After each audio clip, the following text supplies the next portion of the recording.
నేను పెనుగొండ వాసవి కన్యకా పరమేశ్వరి.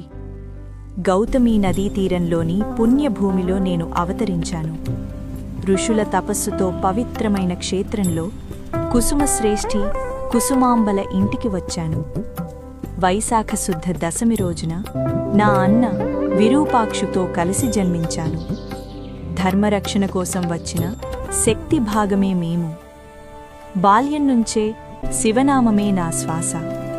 సంగీతం, శాస్త్రం, సదాచారం నా జీవన మార్గం. రాజకుమారిగా ఉన్నప్పటికీ ధర్మమే నా ఎంపిక. స్త్రీ గౌరవం నిలవాలి, లోకంలో అహింసే గెలవాలి, ఇదే నా సంకల్పం. పెనుగొండలో నివసించిన 714 గోత్రదారులు ఒక కుటుంబంలా జీవించారు.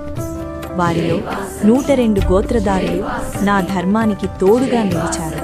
రక్తపాతం ఆపేందుకు అగ్నిని ఆశ్రయించాను. అది అంతం కాదు, దివ్య ప్రత్యక్షం. అక్కడ నేను అష్టదశ భుజాలతో ఆది పరాశక్తిగా ప్రత్యక్షమయ్యాను. అహింస, సత్యం, ధర్మం, సమత్వం ఇవే నా ఉపదేశం. నా కృపతో 102 గోత్రదారులు మోక్షపదం పొందారు. వారి సంతతి ధర్మ వాణిజ్యం నడిపారు. నేను దూరంలోని దేవతను కాదు, ప్రతి సత్య హృదయంలో నేనున్నాను. నా ఆశీర్వాదం అందరికీ ఎప్పుడూ ఉంటుంది. ధర్మంతో సంపాదించండి, ప్రేమతో పంచండి, అహింసతో జీవించండి. నన్ను స్మరించండి, నేను మీతోనే ఉంటాను.